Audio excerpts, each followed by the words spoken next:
Hey, little mama, you've heard about the Moms Like Us Academy, right? I talk about it all the time. But have you ever wondered, what is this all about? Well, you know what? Every month we have master classes, and then we have challenges or make it happen. And then we have a Q&A live with me, or you can send it in and I'll answer you DMing you. And in the fourth week in the Moms Like Us Academy, you get some kind of a surprise for me. It might be something in the mail, it might be a recipe, but whatever it is, it's going to take the topic of the month and make it real for you. And that's what the Moms Like Us Academy happens inside of it. But not only that, you get real mentoring. You get real mentoring in your mothering to move you forward in a way that you actually get the results you want. I mean, the results that you've always wanted. And so instead of just a 3-point Pinterest or a really quick podcast, which you know I love, you're going to get real mentoring from Mona the Mom Mentor and others that are teaching masterclasses. Okay, so right now, I'm going to give you a little sneak peek and a taste of some of the masterclasses that are taking place in our academy. So be on the lookout. We're going to be opening it real soon. Let's get to our show. Bye for now.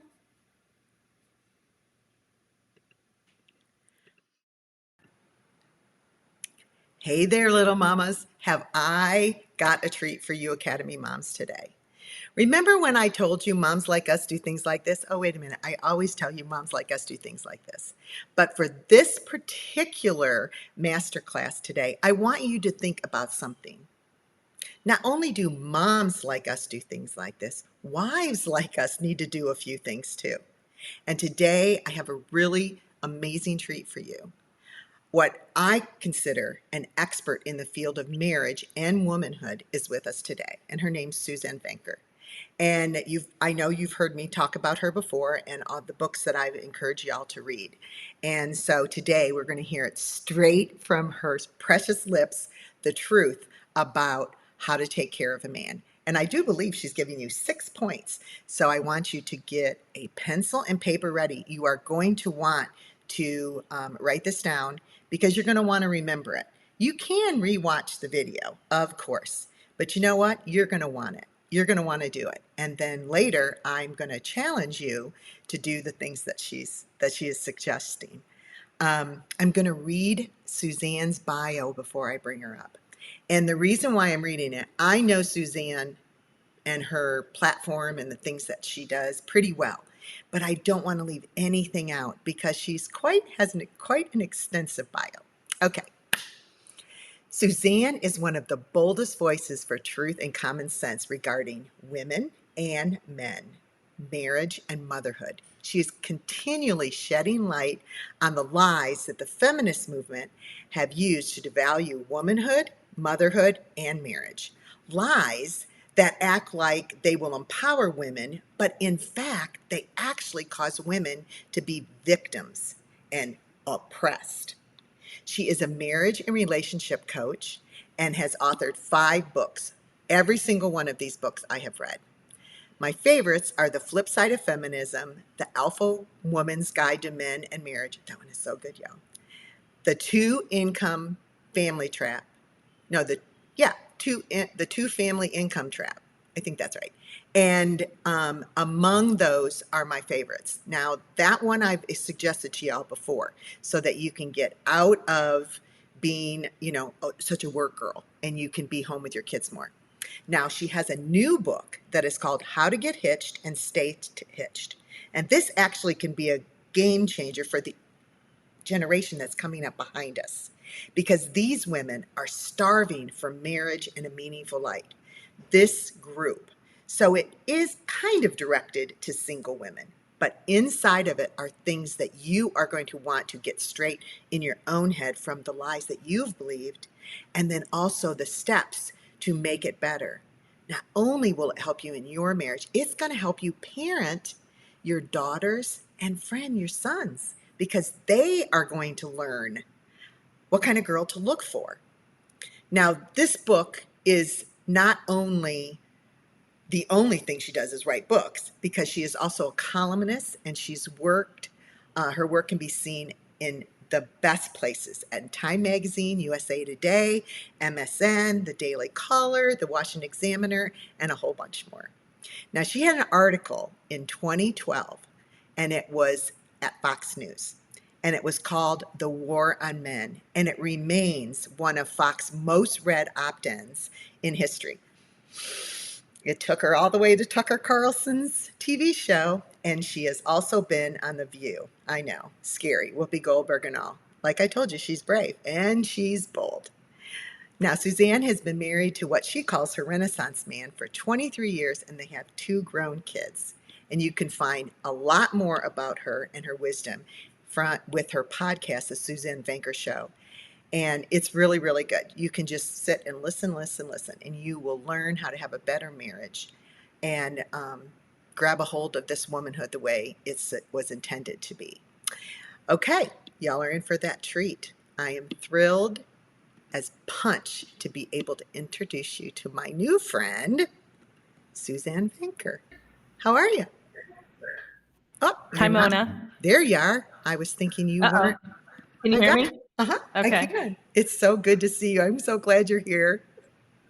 Awesome. Glad to be here. Suzanne and I have been figuring out all of this stuff on the microphones and the cameras and all of that because we really want to be able to serve you well. And especially in these days and age of COVID, this is kind of how we're getting ready to meet everybody instead of being on a stage or something like that. So I'm really glad that Suzanne is willing to work with me on this new platform that I told you about. And so I'm going to turn this masterclass over to Suzanne and let her speak with you. And then I will come back and we'll close out. So Suzanne, you're up. Okay. Okay. So I have put together what I'm going to explain to you are the 6, what I call the 6 rules for loving your man. Okay. And I basically am just going to go through the 6 most important, there's probably more than 6, but these are the 6 most important for sure. And they will, let me just go through them first, and then I'll sort of explain as I go along about how you can implement them. And you would be shocked at how quickly you will find them working for you, which is what happens in my coaching sessions, by the way. And I'll give you an example of something from those if I can. Okay. You're going to see me look at... Yeah. Suzanne, I'm going to, before you start with number 1, you're wiggling the table. Oh, that's what you were saying. I'm like, what are you doing? I didn't know. Okay. What is this? I'm dancing for you. Okay. This is because we're recording. Okay. Yeah. Okay. Ready? Or you're going to have to get a stronger table. Okay. I'll mute myself. Okay. Market set go. Sure. Okay. All right. So number 1, you guys are going to see me looking over here to the right, and that's just in full honesty. I have my cheat sheet because I will forget the list, which makes no sense whatsoever, but it's because I'm so old and I keep forgetting things. So if I try to do it by memory, it's always scary. Okay. Number 1, men are easy to please and quick to forgive. Easy to please and quick to forgive. Now you're going to notice that these are things that are very different from us women. We are massively different from men. And the idea, I think what ends up happening with so many marriages, that women think that their husbands are like hairy versions of themselves. And so when they see behavior they don't understand, they're comparing it through the lens that they would, like, I wouldn't think that way, or I wouldn't do that way, so why are you doing it that way?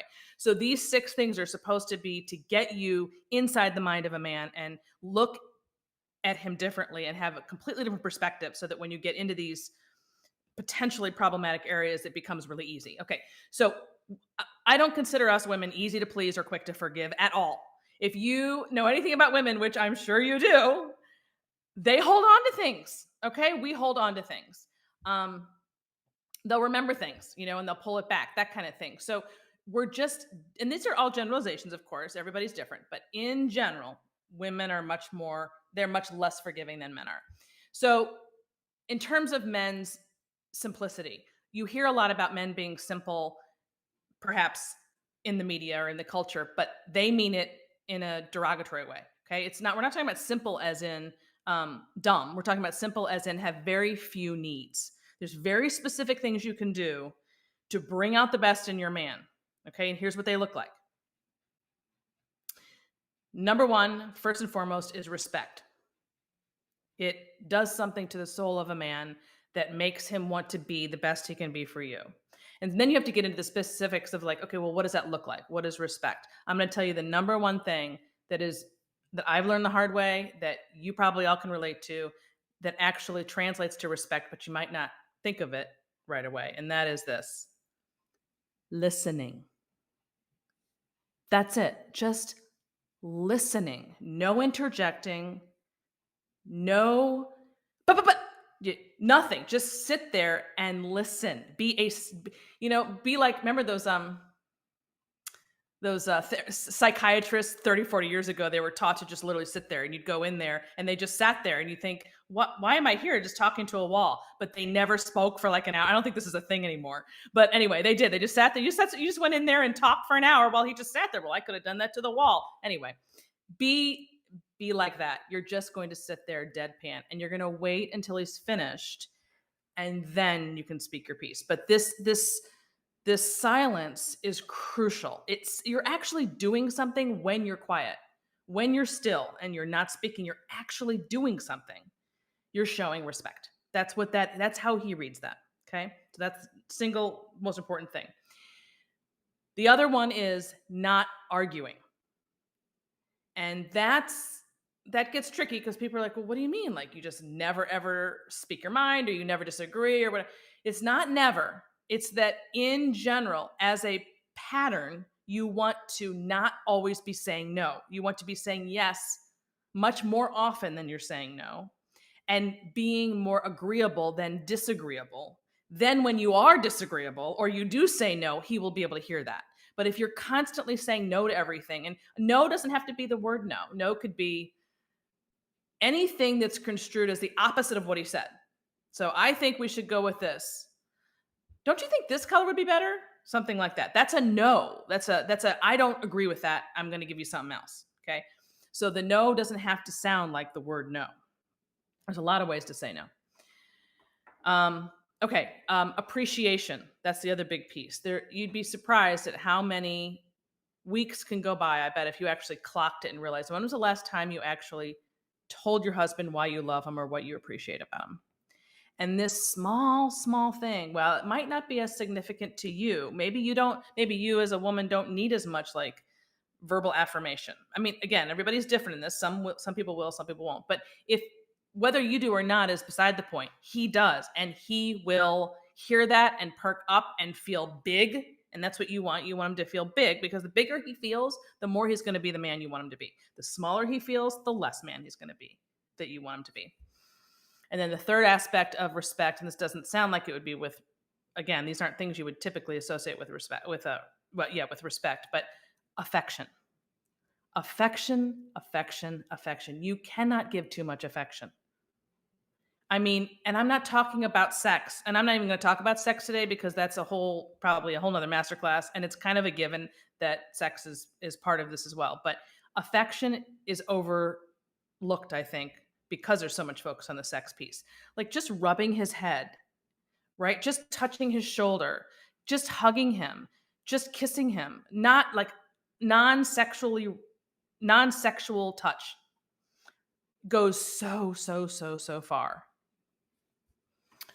So those are the things when it comes to respect. It's really appreciation, affection, attention, and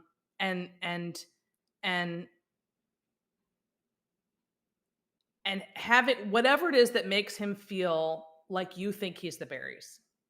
That's respect. Anything that it can be construed as that you don't think that, you roll your eyes, you talk down about him to your friends. I mean, you kind of would know what the opposite of that would be. And you know what it means to be disrespectful, dismissing what he says. I think I said rolling your eyes, but just being dismissive rather than. And so the best way I help women in my coaching with this, the wives, is when you're stuck with like how to do this, the best way to get back into that place is to think about what you were doing when you were dating. Think about the behaviors that you brought to the table. Think about what you looked like. Think about your responses, your facial expressions, your tone, all of it. And you can see that you're probably like, oh yeah, it's been a long time since I've acted like that, right? Because you're married for a long time and that then tends to fall away. But what I'm saying, and you can't realistically be in the dating stage and act like that forever. What I'm saying is use it as a gauge to immediately conjure what that looks like so that you could do as much of it as you can. And you'll see that when you do it, his response is so positive that it's really easy to keep going with it. Okay, so that was number one. That was a long, I'm not, all of them aren't going to be this long, but that was number one. Men are easy to please and quick to forgive. Say you're sorry. If you did something wrong, he'll forget about it, but if you don't ever say you're sorry, he'll notice that. It makes him feel, again, that's part of respect. If you can't say you're sorry to him, it's like you're being disrespectful. Number two, men, back up. Men live to see the woman they love happy. That's all they want. They want you to be happy. Your happiness is a measure of himself as a man and as a husband. So when you're unhappy, when you're complaining, when you're nagging, when you're depressed, when you're all of these things, he takes that on. It may not appear that he is, but he is. He's internalizing that. And he will feel responsible for that. And so it's so automatic. His desire to see you happy is so automatic that he'll even let you win just to keep the peace. He just wants peace. And that has problems of its own. I'm not suggesting that's a good thing. I'm just saying that happens all the time because they want to be heard. They're not heard. And then you're arguing with him and then he just wants you to be happy. So he'll just give in. But what happens over time, as you can imagine, is that that's stored up as resentment because he's just doing that to appease you, which he shouldn't do. But he's stuck between wanting to be heard and wanting to make you happy. Wanting to be heard and wanting to make you happy. And that's really a tough place for a man to be, for a husband to be. Okay, so that was number two. And also he'll give up if you can't be pleased. And then that will, over time, eat away at him too. So number three, this is huge. This is probably bigger than any of the others. It's at the core, really, of who men are when it comes to relationships. And that is this. Men don't like to fight with women. They are not cut out for emotional warfare. I mean, they can fight a man. They should be able to fight a man, right? Not necessarily in war, but just be threatening in general so that nobody comes in and claims his territory kind of thing. That's a male thing. But he has no desire to fight with you. None.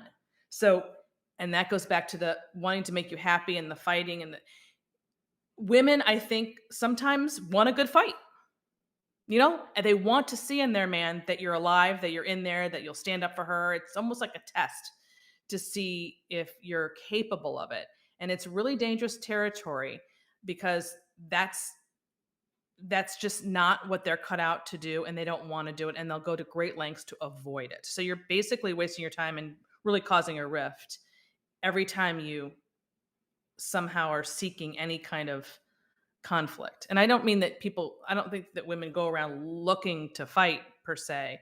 I just think if things are too copacetic, they're just sort of like on edge and want to mess with it a little bit. I just think that's human nature. But it's important to understand that he's not interested and it's not going to go well. They're designed to provide and protect. That's what they do. And we're going to get into that next. But so the opposite of that is in order to, he doesn't want to fight you. He wants to fight the world on your behalf. I guess that's a better way of putting it. And if he has to fight with you, then he's defending himself from you rather than protecting you.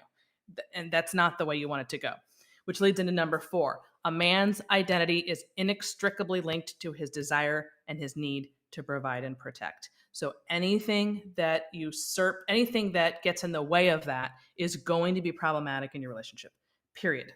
End of story. In fact, I would say those two probably go together, 3 and 4. They're probably the biggest. You don't want to ever usurp your man's ability to be your hero. And part of being a hero is bringing home the bacon, saving you from the bears. Now, that's the provide and the protect that we normally think of, but really there's a lot of manifestations of this. If you want your husband to stand up for you, I don't know, in a crowd of people at a party and he's not. Let's say someone attacks you and he doesn't come to your defense. What's your immediate reaction going to be? You're going to be mad.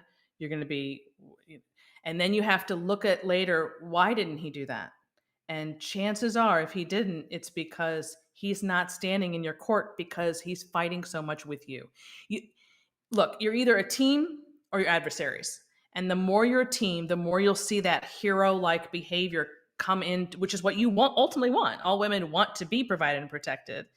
Um, and I think sometimes they don't know that that's what they want because that's so taboo today, especially when it comes to women, of course, bringing home their own paycheck. And then that gets into tricky territory. But just because you work and bring home money doesn't stop you from wanting to be provided and protected, and it doesn't stop him from wanting to. And that's where so much of the conflict is that's going on today with dual income families, where especially for the women who are out earning the man, that's a whole nother masterclass, I guess. But it's tricky territory. It's usually very, very bad, does not end well. There's a way to do that.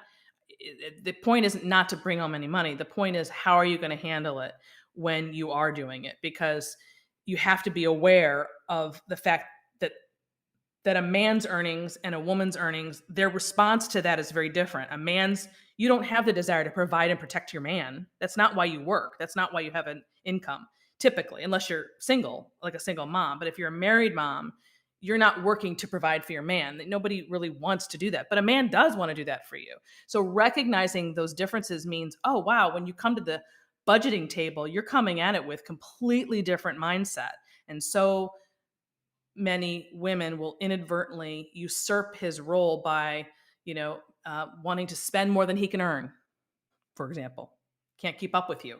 And that's going to cause great turmoil for him if you spend more than he can bring home. Or if you're using your income against him in some way. This is my money, that's your money. I'm sorry. This is my money. Your money is our money. I should have started that differently. Your money is our money, but this money is my pile over here. Unless he's like a gazillionaire, and even then I don't think it's good. That's not going to go over well at all. It's just for 1,000 different reasons. So that's an example of usurping his ability to provide and to protect. Okay, number 5, your man. This is a little. These aren't quite as severe, but they're really important. Your man doesn't usually come right out and tell you that he's unhappy, so you have to be able to read him. You have to be able to read the signs. Look at the behaviors. Look at any change of behavior. Listen to the words that come out of his mouth, because they don't talk as much as we do, right?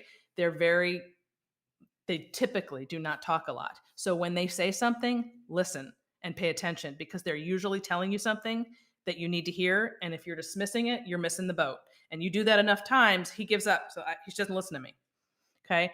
So understanding that you have to know your husband, and you have to be able to read him. And this does take years. I think this takes a long time. This is, I mean, I can't imagine a wife really knowing her husband in the first 5 years the way she'll know him 25 in. There's no way. This is a process, and you have to get to know who he is. And it's usually going to be by behaviors, because if he's unhappy, he's going to act out.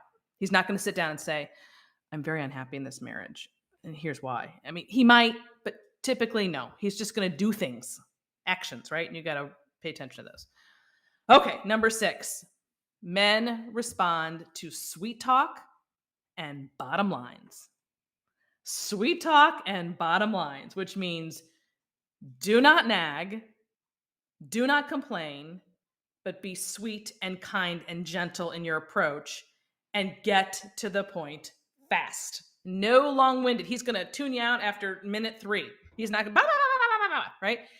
If you have to get your words together, and I certainly do, everything I'm telling you, I've learned. So I am not sitting up here saying, I was born with this, then you should all be like me. I'm saying, listen, I get it. I totally get it. I've learned this the hard way myself. And it's a work in process. But the knowledge is huge, because you always have a map to use instead of just flailing about in the dark. You have something, so even when you screw up, you can get right back on.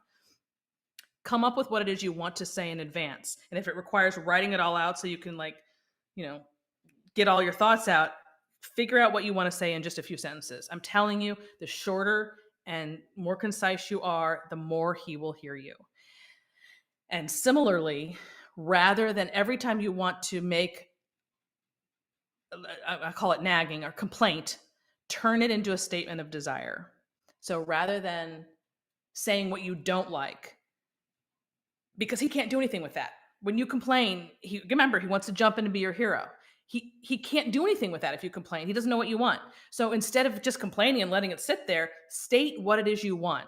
I wish this, whatever that may be. Or I would really love it if, and then say it. He'll hear that over time and he'll want to provide that for you. You're giving him something to provide for you. It's all about wanting to set up the stage so that he wants to, so that he's capable of doing, so that he has something to work with, and so that he can be that man that you ultimately want him to be. Okay, so let's go through those 6 things again. Number 1, men are easy to please and quick to forgive. Number 2, men live to see the woman they love happy. They'll do anything. That's all they want. Number 3, men don't like to fight with women. He could go your entire marriage, 40, 50, 60 years, and never have a fight and be perfectly happy. Like never. I mean, it's almost like really never. Number 4, a man's identity is inextricably linked to his ability to provide and protect. When that gets usurped, everything starts going downhill. Number 5, your man will not come out and tell you he's unhappy, so you have to read the signs. You have to know your man. You have to know your husband. Really pay attention. And number 6, men respond to sweet talk, and bottom lines. Be as sweet and kind and soft and gentle instead of rah, rah, rah, rah, rah, and get to the point rather than being long-winded. I mean, even though it's at the end, it's pretty significant. I had to end it with some number, but they're all really equally important. So that's it. Those are 6 rules for loving your man. I hope it helps. I would love to hear from anybody if they start putting it into action, and email me and let me know. You can email me at suzanne@suzannevenker.com. And yeah, good luck. That was so good. Oh, good. Yay. Okay. Well, we had 2 questions coming. Okay. Oh, but I thought it was taped. Oh, you got this ahead of time. Yeah. Yeah. Yeah. And well, one of them, you may have already answered this. It's, what do I do if my husband has aggressive behavior toward me? Yeah. So you have to define aggressive. Here's the problem with that is it's very, very real, but it gets lumped in with people. A lot of women will say, my husband's emotionally abusive, for example. That's a really popular phrase now. What does that mean? And how does it actually happen? He's responsible for himself, for sure.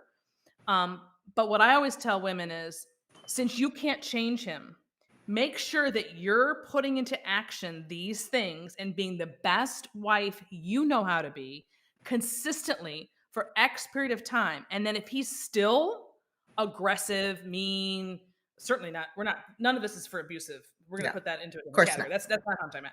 Right. And not alcoholics, none of that stuff. I'm talking about regular good guys. If he's still responding that way after you've put all these skills into action, then you know that, wow, he's got something he's really got to work on. But before you do that, it gets hard because you're like, is it me? Is it him? Am I doing it? That's why I say, forget about him. Focus on yourself. Just do this. Be consistent. If at the end of it, he's still exhibiting these behaviors, then you know you have a problem on your hands. Wow. And then it's really more related to him than it is you. Yeah. Because they're not going to all respond the same way. But their needs are the same, like the inherent needs. A lot of women don't want to believe that because they've been told the lie that we're interchangeable and that we're equal. We are equal, but we're not interchangeable. And so that's one of the lies that is in Suzanne's book that y'all really need to read. Those 4 lies. Suzanne, tell those four lies to the girls real quick before I do this last question. The 4 lies for women is marriage and motherhood equals jail. Oh, it's so bad. Sex is just sex. Career success will and should define you, and that you should never depend on a man. Those are the 4 things that young people have grown up with as just like, that's just normal. That's the status quo. Like, nobody questions it. Of course, that's the message that's being given left and right, and they'll all screw you up. Yeah, and how vital is it to get those 4 straight in your marriage before you can even do any of these? Vital. Well, Yeah. Although it's a little bit different of a because those are kind of the things you do. Yeah, I see what you're saying. You're like before you ever you get got to married. get that, you got That's to what get I'm that straight in your Yep. head. Yep. So even if you're Although trying to, there are people who didn't, and then they call me later, and we're trying to undo everything, and it's doable, but it's a lot harder. I think that's your point. Yeah. yeah, it's totally. And then the other one is your, well, it's kind of off topic, but it's kind of not. How do I get my husband to help me around the house with the kids? Yeah. So This kind of goes to your ask for desires, but right. So the best way to answer this, because usually I have to get into specifics of what is it he's not doing and what are the circumstances of their lives. Sometimes they can get really specific, but as a general rule, once again, the more he's getting what he needs from you, and if you're doing it right, you're not making constant commands, right? They're fewer and far between. They're not like coming at him left and right, stuff like that. The more likely he is to give you to do what you need done when his needs are met. But you do that by like going back to the statement of desire, turning the nag into a statement of desire. God, I love it so much when I come home and the house is not the house, the kitchen, let's say, all the counters are wiped or something. Whatever the issue is, I love it so much. It just makes me want to jump your bones. See what he does with that. That kind of thing. Like you want to incentivize him and let him know how happy it makes you. Because again, it's going back to that all he wants is for you to be happy. And if he thinks he's doing something that's making you unhappy, he doesn't like that about himself either. But he does need to be incentivized to get there. Now, that doesn't mean there can't be something. I mean, we sit down, my husband and I, at a table and discuss things that need to get done. And you should be able to do that for sure and have a plan and work together as a team. But I'm assuming that question means more like daily stuff that grates on you and how to like motivate him to want to be more attentive to it. I think that's what that question was. yeah. And also, it kind of goes back to treating your husband like a child and acting like his mother, like he didn't do his chores, or Right. going back and critiquing what he did in the counter. I think the girls can remember that I did recently, I did a Instagram live where I was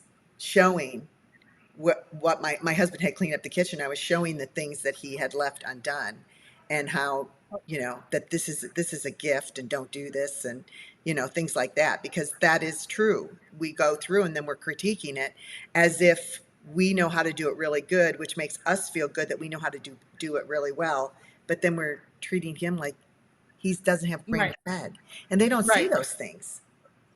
No, that's right. Exactly. So it's understanding that you're not dealing with a hairy version of you. He's a completely different animal.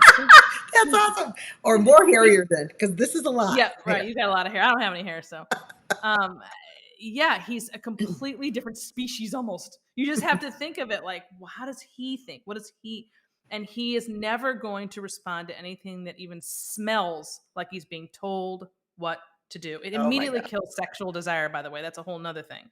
That just kills your sex life if he thinks he's married to his mom.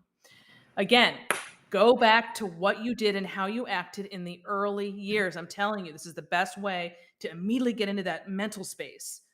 And oh yeah, I can see exactly what I was like. I remember I would do this, I would do that, I would do that. You probably loved cooking for him. You probably couldn't wait to like put on your great clothes and go out on a date. And And you laughed a lot. you laughed and you smiled. Well, how do you think you got him? You That's smiled. why. Well, you can get him again the Yeah, same way. so true. So, so true. Suzanne, this has been really fun. There was another one that says, what if I'm not feminine and soft? But Well, for the record, I so understand that. I so understand that. I'm still a work in progress. But I know it's the key and it's the answer, and you have to become that. You have to become that. Learn to become that. There's skill. These are things you can learn. Trust me, they are, and that's, I mean, it's a process. That's why I do the coaching, but it's a skill that you learn, and it has to be done if you want to get the best out of your man. It's the only way. Y'all need to watch all of Suzanne's podcasts because they're all really, really, really, really fun. And you can watch those on Facebook and see her expressions and see her pretty face. One of the ones that you did that made me laugh was you gave them a challenge, and it was for them to do a few things, but one of the things was to wear a skirt for 6 days or 5 days or something. Yeah, because you have remember, women wore skirts and dresses up until very recently, like in history. Like that's, Yep. you look back at the way people were dressed in the 60s and 70s, it's very different from now. And it was still pretty sexual. Well, no, we've gone in, like, that's a whole other conversation. That's right. But as far as I was thinking, wives and mothers don't typically dress like that. Gotcha. So they're covered up too much, it's kind of the opposite of what you want to tell the young single people, like, cover yourself up. You look like, but then the wives show a little bit more. I don't mean showing your boobs. I mean, showing your femininity. And part of that is wearing a skirt instead of pants all the time, which, hello, I wear pants a lot. So what I'm saying is just do it, and you'll see that he's going to be like a magnet. You're going to be like a magnet to him. He's going to want to reach out to you more. And assuming that's the goal, or that's what you want, it's magical. It's magical. So just do it as an experiment. Wear something like that for a week and just watch what happens. Was there another thing that you told us on that podcast? I think that was it was. Mona, do you know how many podcasts I do? I know, and I listen to them. So I listen to them. So I totally do. But I think that's true. Or wear a top that's just a little tight. Know what he likes, and then don't just wear it on the days of. Yeah, right. Wear it. Right. Wear it. Just try it. Just exist in a different, with a different energy, and just watch what happens. I don't have to sell it. I just have to get you to do it, and then it'll sell itself. This is true. Thank you so much, Suzanne. Girls, I hope you enjoyed this. And like I said, there's more of Suzanne on her podcast, and please read those. I can see your alpha book in the back. Yeah. Y'all, because it's kind of mostly what we were talking about today. I wouldn't have considered myself an alpha girl until I started reading. I'm like, oh, this might be me. Yeah. But I think any woman can get something from it. Absolutely. And I've learned a lot. And everything that Suzanne has said is right on. And if you have questions, or you're confused, or you feel like you got a little, I don't know if I believe that, then why don't you contact one of us and let us talk it through with you and see if maybe we're wrong. We're not, but we'll help you. Thanks a lot. Remember, moms like us do things like this, but wives like us do things like this. We do the 6 things that Suzanne taught us and how to take care of our man. Bye for now. Okay, we echoed at the end there. I don't know why. Yeah, it's okay. That's all right. Oh my gosh, that was so great, friend.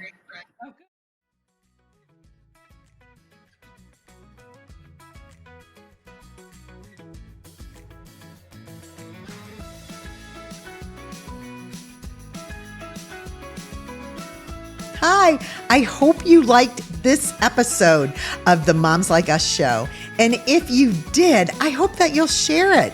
You'll share it with another mom friend, because moms like us do things like this. I also hope that you will check out the Moms Like Us Academy, where we take ideas like we've been talking about on the show, but we go deeper. We just don't get inspired and think, ooh, that's a really good idea. I think I want to try that. We actually learn how to do these things and why we need to.